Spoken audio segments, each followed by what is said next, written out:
Spoiler alert, there's more than one way to plan a Disney World vacation. So how can you make sure you are planning the best way when there are so many possibilities to choose from? We're going to help you out with that today on DFV Guide.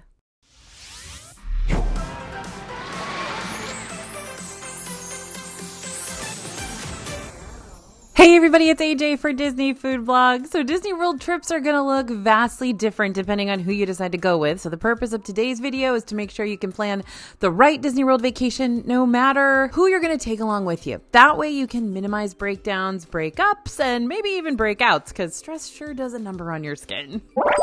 Okay, every good experiment needs a constant variable, right? So let's make this hypothetical family the constant variable for planning a Disney World vacation for this video. We'll call this family the Jones family. Hi, Jones family. And they'll be made up of 2 adults and 2 kids, ages 6 and 8. Now, for this family, we're going to look at a few different things that we consider to be pretty standard Disney plans for the average out-of-town guest, starting with hotel stays. The Joneses are more than likely going to want to stay on property to use Disney's complimentary transportation services and to stay inside the Disney bubble all trip long, but they're not going to want to spend a bunch of money per night on their lodgings. So they'll probably choose a value resort like Art of Animation or Pop Century to save a few $100 per night while also maximizing their transportation options, since they got the Skyliner at their disposal to take them over to Hollywood Studios and Epcot. So how long are the Joneses planning on making their Disney vacation? Probably 5 days. That's 1 day for each park and a factored in break day where they can sleep in, recoup, use the pool, maybe check out Disney Springs. The Joneses will probably plan this vacation during the summer, knowing good and well that the temperatures are brutal, but also knowing that this is the best time for their family to travel since the kids are going to be out of school. Now, when it comes to dining, the Joneses will probably stick with quick service for the most part, but they'll throw in a couple of table services in the mix too. Maybe a character meal or an immersive dining experience like Space 220 in Epcot or Sci-Fi Dine-In at Hollywood Studios. Just something to add a little extra magic to the trip.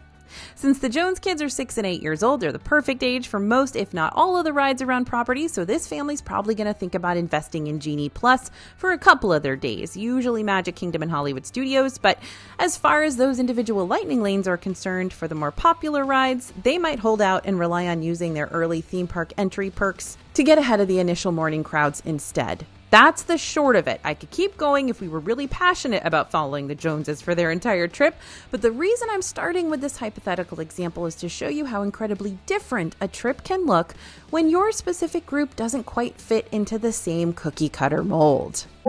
Now, what about when you're traveling with your best friends? Taking a Disney World trip with your BFFs sounds like a great time in theory, and often it is a great time, but even though Disney World's supposed to be the most magical place on Earth, it's still also a place where friendships are put to the test. So you're definitely going to want to ease into a major trip like this with your besties instead of diving head first.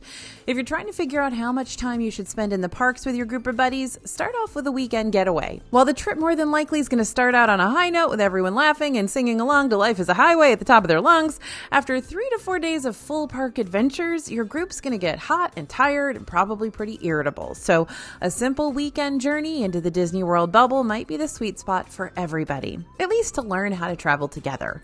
That being said, no matter how long you decide to make your friendship trip last, I want to stress this particular point. Don't be afraid to split up. You might be a group of 4, 5, 7, maybe even a group of 2. Whatever the case may be, your friends will more than likely have different park priorities than you, and vice versa. So before you head out on a big trip like this, take the time to meet with your friends or do a little FaceTime call to talk over the plans and make sure everyone's on the same page. This is a good time for everyone to express their biggest priorities so that if the group needs to split up at any time, that's all chiseled out during your meetup instead of in the middle of your park day when feelings might be hurt because people are frustrated that we're wasting time and money doing too much shopping, or we're wasting time and money riding rides that we don't all want to ride. Because listen, hurt feelings happen so easily when everyone's kind of cranky, so even if splitting up doesn't sound like a big deal, it could still blow up randomly when emotions are already high. I'm just trying to keep your friendship bracelets from being tossed in the dirt later on. Trust me on this one. You know what else can cause besties trips to tear at the seams? Not enough space in your hotel room. 4 friends, 1 bathroom, and itty bitty living space can be a bad combo. So you might end up being better off ditching the Disney-owned hotels and pitching in for an Airbnb or a Vrbo nearby to give everyone more space and private bathrooms and even a little kitchen to cook your own meals in the evening if you want to save some money. Don't forget to look at those Airbnb ratings and reviews before locking in something though, since cancellation policies work much differently for Airbnb and Vrbo rather than over at Disney, and you also have such a huge variety that some of them are undoubtedly going to be bad eggs. Also, if you go the Airbnb route, you're going to need to plan how to get around Disney property since you're not going to have that complimentary Disney shuttle service to rely on. If you're driving, then great. You've probably got it all figured out, but you will need to budget about $30 each day to park at the theme parks if you're staying off property, unless you're an annual pass holder. But if you're flying in for a vacation, you'll either want to think about getting a rental car to tote everyone around, another expense you'll all want to pitch in for just to help make things more affordable, or save for rideshare services and take turns purchasing them for the group. Keep in mind that many rideshares will have a max amount of riders they can fit in one car, so you'll either have to splurge a little for an XL ride if you have a big group, or you'll have to book multiple rideshares depending on how many folks you have. Now, what about if you're traveling with much younger kids?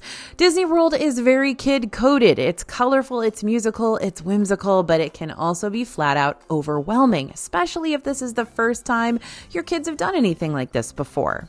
Suddenly, all that color and music and whimsy starts to get overstimulating, which could lead to meltdowns and whinier behavior than usual from kids and parents both. Ease into your trip as much as you can. Consider maybe using that first day to roam around your resort or go to a more chill park like Animal Kingdom or just do a half day at Magic Kingdom if you've got the time to spread out your visits. If you're staying in Disney for a week-long getaway or longer, it's also not a bad idea to do a park day, break day pattern. Do a park on day 1, take it easy around your resort on day 2, do another park on day 3, sleep in and explore Disney Springs on day 4, and so on. Or you can do mornings in the park and then afternoons at the resort. But basically, make sure you're kind of alternating parks and breaks. And remember, you don't have to do all the parks if you think it's going to take too big of a toll on your kids as well as on yourselves. You can always choose 1 or 2 parks for now and maybe try the rest of them when the kids get older. If you've only got 1 day to, say, explore Magic Kingdom with your kiddos in tow, don't feel like you failed if you only end up exploring half or even less than half of the park. Again, Magic Kingdom is massive. It can be overwhelming, but your kid might be more satisfied to just spend the afternoon in Storybook Circus playing in the Casey Jr. splash pad, climbing around in the play place inside the Dumbo queue, or taking multiple rides on Under the Sea Voyage of the Little Mermaid. I can remember lots of trips when my kid was a toddler where we basically just rode Barnstormer, Teacups, and Speedway all day, multiple days. You're definitely not getting your money's worth when you're going with a toddler sometimes. Make sure, though, that whatever you end up doing in Disney World, you prepare for the crowds. Little kids aren't exactly known for having the longest attention spans or necessarily any patience. To be fair, I'm not really known for that either. So if you know your kids aren't going to be too keen on waiting in line after line after line, then save for that. Genie Plus and individual lightning lanes will help you bypass those main queue lines and save yourselves from the how much longer and are we there yet? If you want to learn more about how lightning lanes work so you don't have to do a crash course in the middle of all your Disney fun, go ahead and scan the QR code you see on the screen now or head to disneyfoodblog.com/DisneyGenie+. You can download our free Genie Plus cheat sheet that's going to give you all the ins and outs for how to make the most out of this premium service. Totally free, super easy. Okay, now let's talk hotels. If you really want to wow your little ones with their Disney resort stay, you don't have to go out and spend deluxe prices on a room. Honestly, the most character-driven and colorful resorts are actually the value resorts like the All-Stars and Pop Century and the fan favorite of the bunch, Art of Animation. If you want more wiggle room for everyone in your group, the standard value rooms might not fit the bill, but All-Star Music and Art of Animation both have value family suite options you may want to consider, which will give you a separate bedroom and living space area, a kitchenette, and 2 whole bathrooms to get ready in. The cheapest family suite option is going to be the one over at All-Star Music, with prices starting around $400. But be prepared to pay a pretty penny for the Art of Animation suites. Despite these rooms existing in a, quote, value resort, these suites can get as pricey as $500 to $700 or more, just because the theming is fun and kid-friendly, and suite options are based around popular Disney Pixar films like Cars, Finding Nemo, and The Lion King. And if you do stay in a Disney-owned hotel, plan for those pool days. Disney has such awesome pools that your kids may love just as much, if not more, than the parks themselves. So factor in time to do some splishing and splashing, especially if you're visiting in the summer, because you're going to need to cool down. Most importantly, try to prevent deviating too much from your toddler's daily schedule. I know a full-on trip to Disney World is already breaking the norm for your kids, but try to keep on track of when they usually eat and snack and have potty breaks and go down for afternoon naps and then bedtime. This will help stop those potential breakdowns before they have a chance to bubble over. Because, we all have our routines and we all do better when we have them. I'm right now in the middle of chaos because I just got back from Tokyo 2 days ago and I was awake all night last night for some reason, and I've been sleeping all day and it's been a nightmare. So imagine what it's like to have your kids' schedule disrupted. And don't forget, use those baby care centers when you need them. Each Disney park has a baby care center stocked with plenty of diapers and formula, private nursing rooms, even places to warm bottles and food. Some of the products the baby care centers provide are going to cost you money, but it's still a great convenience when you're in a tight spot and ran out of something when you're in the park. This is also a good spot for overstimulated, cranky kids to cool off and watch some cartoons for a few minutes as well. Now, what if you've got teenagers in the group? Sometimes you might find yourself stuck between a rock and a hard place when it comes to planning your family's next big vacation, and your kids are excited about the prospects of Disney World, but are your teenagers going to feel the same way? Remember, Disney was a park created for all ages. For the little ones, the adults, and the coming-of-age members of society, too. So yes, there are plenty of things for teens to do in Disney World that won't totally embarrass them. For instance, teens may like Epcot more than you think they will. Not only do you get to travel the world via the World Showcase and check out all the gift shops that sell merchandise you're not going to find anywhere else on property, but each Epcot festival usually brings in some big names for their limited-time concerts. So if you're planning on going during one of the fests, check and see who's going to be playing ahead of time, just in case you can schedule your trip around one of your teens' favorite bands or artists. And it might also be worth looking into those concert series dining packages too. Dining packages are available to pair with lunch or dinner, either a 3-course meal or full buffet with non-alcoholic beverage based on location, at a participating Epcot restaurant with guaranteed priority seating for an evening festival show on the same date. You can make reservations for these dining packages 60 days before your visit, either on the Disney website or via the My Disney Experience app. Now, Hollywood Studios could wind up being your teen's favorite Disney park, especially if they're big on the thrill rides, because here you can blast off 0 to 60 miles per hour on Rock and Roller Coaster. This is also the only coaster in all of Disney to go upside down in near complete darkness, blasting Aerosmith tunes all the way through. Free fall 13 stories on Tower of Terror, get captured by the First Order on Rise of the Resistance, and pilot or defend your group on Millennium Falcon Smuggler's Run. But if your teen really is into all the adrenaline-chasing experiences, then you might not want to stick inside the Disney bubble. Several different parks throughout Orlando actually have world-class coasters that your teens may not want to miss out on. This includes coasters you're going to find over in Universal Orlando, SeaWorld, even Busch Gardens if you're cool to make a day trip down to Tampa, which is about an hour and a half away from the Orlando area. In fact, if your teen prefers to spend more time at Universal this upcoming trip, and the rest of your family can get on board with that too, you may want to look into a hotel stay over on the Universal side of things instead to keep you within walking distance to those parks versus the Disney ones. Not to mention, if you stay at one of Universal's premier hotels like Royal Pacific, Hard Rock, or Portofino Bay, you'll also receive free Universal Express Unlimited passes, which is going to help you bypass main ride queues for almost all the rides between the two Universal parks. Normally, these cost like over $300, so it's a really, really good deal. But let's get back to Disney for just a sec. Even outside the parks, teens could fall in love with other aspects of Disney, like the pools, the resorts, and the whole Disney Springs shopping district. No, really, you could spend a whole day over at Disney Springs just dining and shopping, bowling, watching a movie, riding in a hot air balloon, checking out the live entertainment. And you don't even need a park ticket or have to worry about paying to park here, regardless of whether you're staying as a guest on Disney grounds or not. Now, no matter when you go to the parks, even during those down season times, the crowds can be overwhelming and the lines can be so long that your teen's going to get bored of waiting in them after a while, even if they have their phone with them. So you might want to consider doing an after-hours event instead, if that's an option for you. After-hours events are a separately ticketed option capped off at a limited number of guests where you get to hang out in one of the parks 3 hours after they close for everyone else. So that means your teen's probably not going to have to deal with a ton of little tiny toddlers. Now, Now, you're still able to enter the parks a couple of hours early before the event begins if you still want to check out any of those nighttime spectaculars or have dinner in the park. Along with fewer crowds, shorter lines, cooler temperatures, you're also going to be able to pick up free snacks throughout the night, like Mickey Premium ice cream bars, popcorn, and bottled sodas and water. And there's no limit to how many snacks you can pick up, so your teen, who's a bottomless pit, can eat them all. At the end of the day, the most important thing to do to make sure your teen has a good time in the parks is to listen to their must-dos as much as everyone else's, and that goes for their must-not-dos too.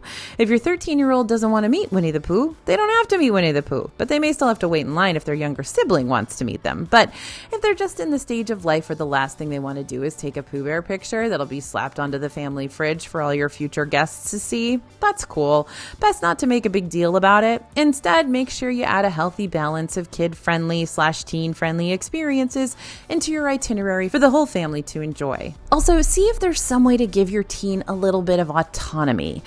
I never felt cooler than when I was like 13, 14, and my parents let my brother and myself go out on our own in Epcot. We all arrived at Epcot together, but then we split up, and my brother and I got to go do what we wanted to do, and my parents got to go do what they wanted to do, and we all met at dinner later on. Now, Disney parks are relatively safe, but you know your kids and their maturity level. Also, note that kids can't be on their own unless they're 14. So if you've got a teen that's 14 or older, they can go off by themselves and ride rides. And if you have a younger tween, they can go off by themselves, but they do need to be with someone who's 18 years or older. But giving your teen some autonomy to kind of get away from you and make their own decisions in a place that's relatively safe and comfortable can be a huge draw for them.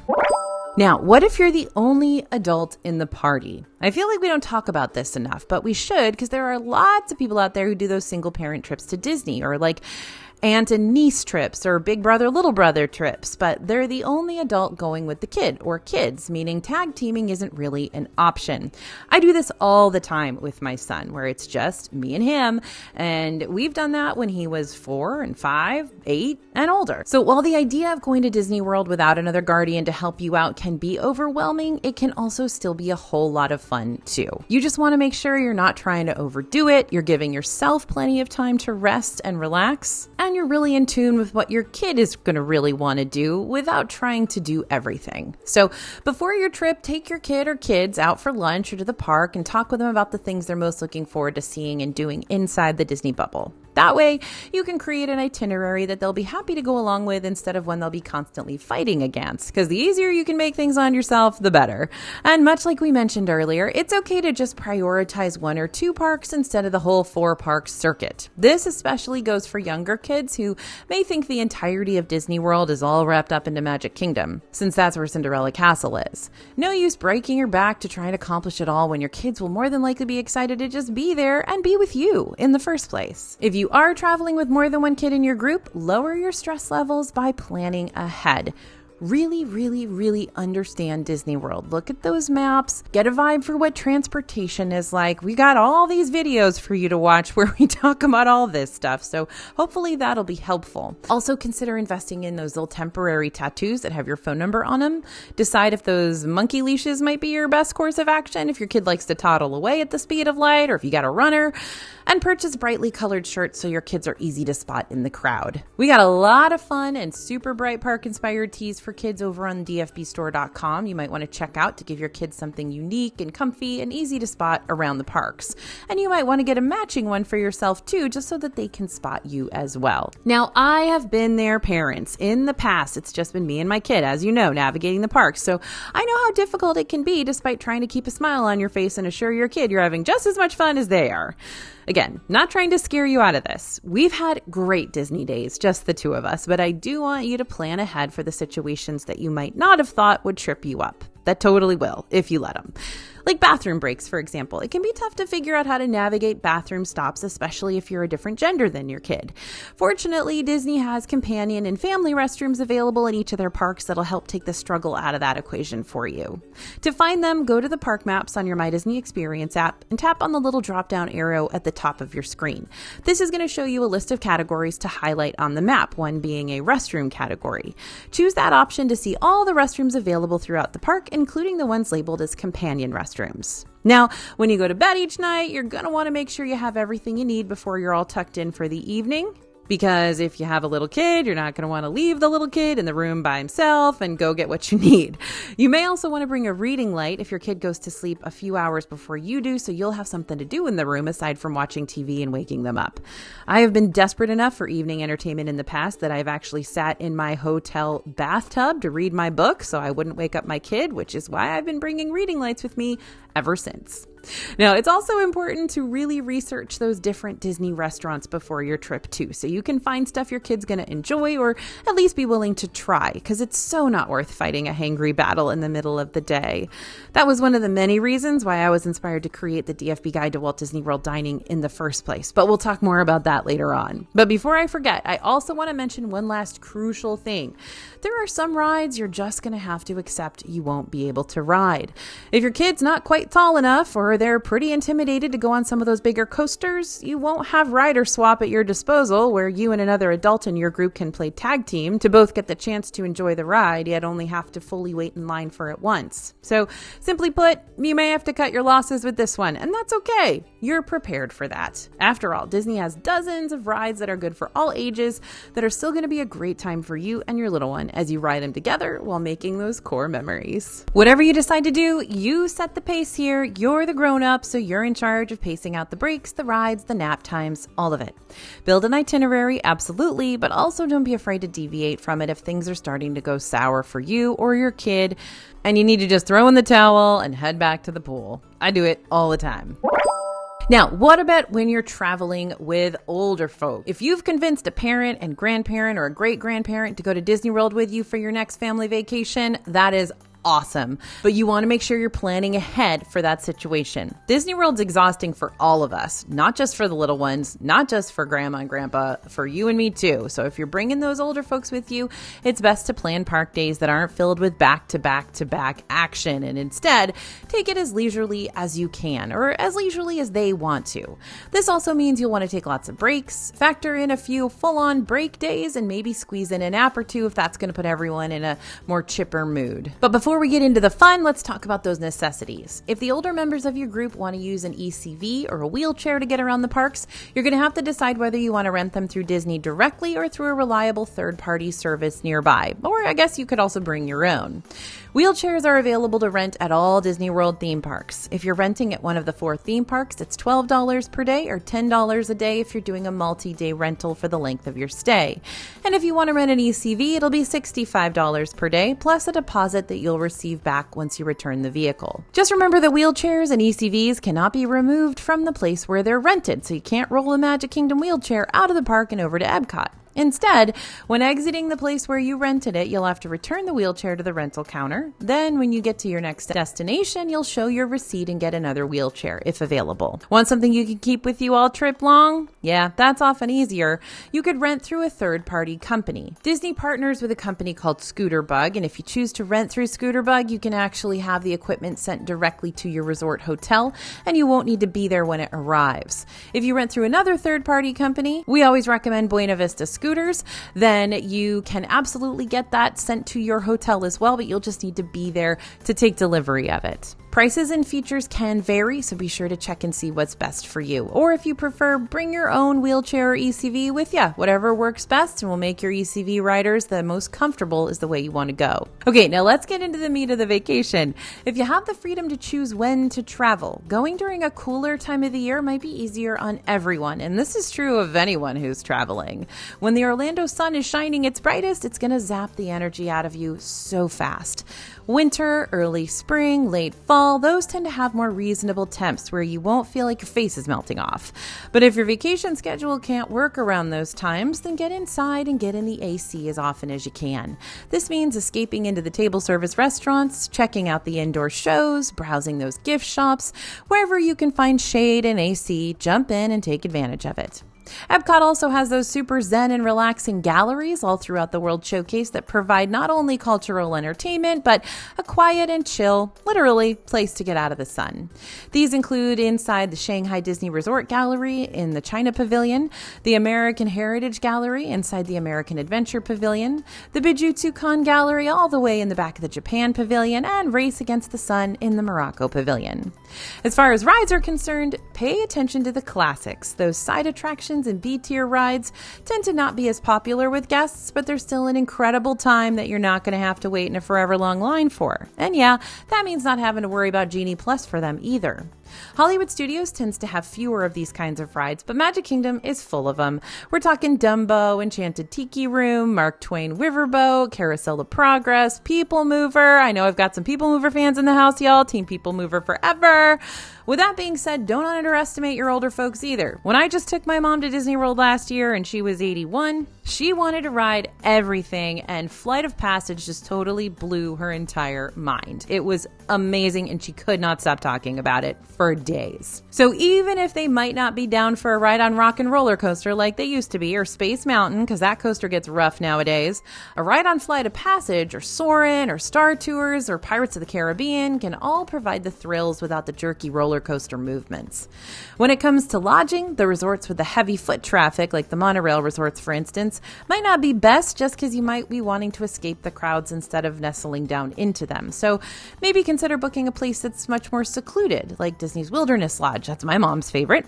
Old Key West, Saratoga Springs, or maybe one of the Port Orleans resorts. Now, their transportation options may be limited, so heads up on that. If you want to make sure that it's easy to get to the park, then choose something with a Skyliner, choose something with a monorail, or choose something that you can just walk to the parks. Now, how about if you're on a romantic getaway? Whether you're planning a honeymoon, a baby moon, an anniversary, or maybe just a nice couple's getaway because your love deserves it, all you sweethearts out there can totally pull off a fancy schmancy Disney vacation. And here's how it's done. First and foremost, if you're really wanting to budget to go big on this trip, consider setting aside some money to put on a Disney gift card each month. Just like a savings account. Then when you get to Disney, you'll have quite a bit of extra spending money to use for whatever you want to.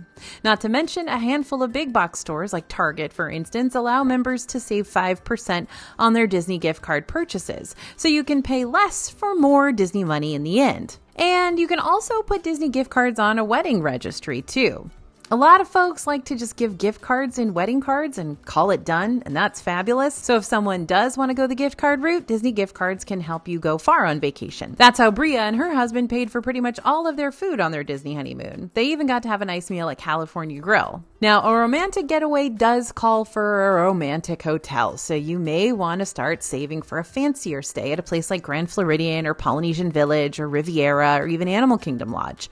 However, I understand that these hotels are very, very expensive, so if you're looking for a nicer stay, but you still want to save some money in the process, Disney's moderate resorts might be that happy medium, especially over at Disney's Coronado Springs, where you've got that gorgeous Grand Destino Tower to stay in that feels so much like a deluxe resort. But remember, you're still not going to get those deluxe resort benefits staying here, like the extended evening hours available for deluxe resort guests only. So don't get caught up in the classiness of the lounges and the restaurants and even multiple gyms here, and forget that you won't be able to stay in select parks on certain nights 2 hours after they close to the public. But when is the most romantic time of year to plan a Disney trip? Well, around Valentine's Day is the obvious choice, but I have to throw it out there anyway, since it can be a lot of fun with all the specialty snacks and entertainment pop-ups for Sweetheart season. But be prepared for all the other lovebirds that'll be flooding the parks around that time too.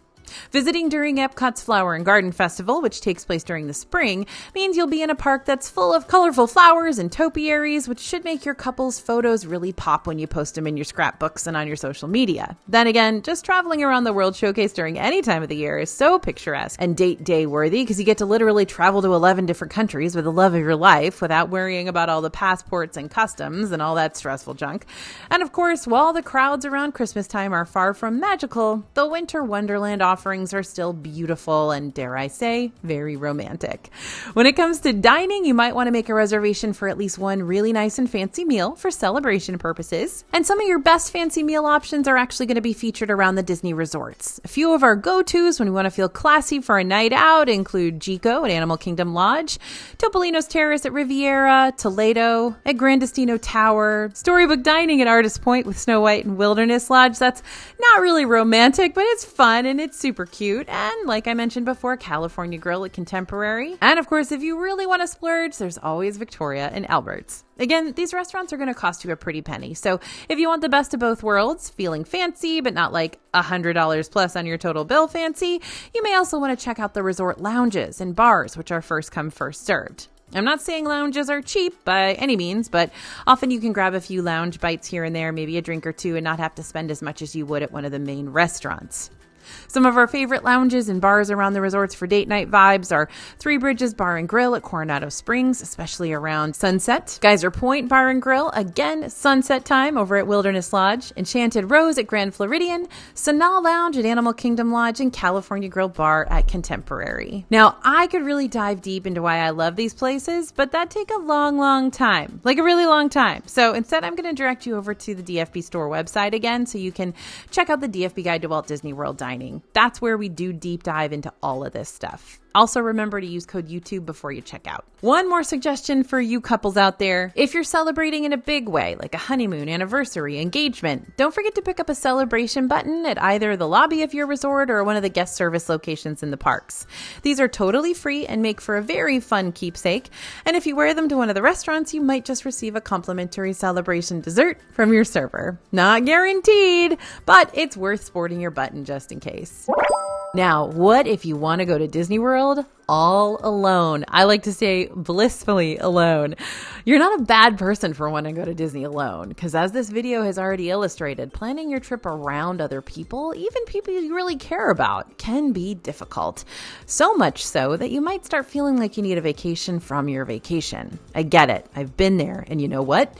I love solo Disney trips. Do I love group trips too? Sure, but solo Disney trips give me the chance to do whatever I want to do in the parks without worrying about hurting feelings or stressing that someone's not going to love something as much as I do, or feeling like I really need to get off People Mover and do something else for a change, because why would I ever do that? Not to mention, being a party of one might make it easier for you to snag those coveted dining reservations you've been wanting to grab for years now, or it might be easier for a sit-down restaurant to find you a last-minute seat on their walk-up wait list. When you're traveling by yourself, you can also budget less for food, souvenirs, Genie Plus, any other purchases that would typically add up really quickly after you factor in several people. $50 plus for your whole group to get an individual lightning lane and skip over the lines. Very expensive, but just $10 or $11 for you, now that might be easier to swallow. All in all, the more people you travel with, the harder it is to set a vacation pace that's appropriate for everybody. Some people may want to go leisurely through the parks, and others are the run and ride type, but if you're traveling by yourself, there's no need to compromise. You can do a leisurely pace one day, go rope drop to fireworks the next day. It's totally up to you. But I get it, traveling solo can be super intimidating, especially if this is your first time doing it. So if you're still apprehensive about the idea, but you really want to try it on, consider booking yourself a weekend getaway instead of a full week-long trip. That way, if you don't end up liking the idea of navigating the parks by yourself, you don't commit to a week-long stay. Okay, everyone, who are you planning on traveling with to Disney World next? Let us know in the comments, and don't forget to hit up disneyfoodblog.com/DisneyGenie+ if you want a totally free guide that'll help you figure out all things lightning lanes before your big trip. Thanks for listening, everyone, and thanks for watching. As always, this is AJ for Disney Food Blog, and we'll see you real soon.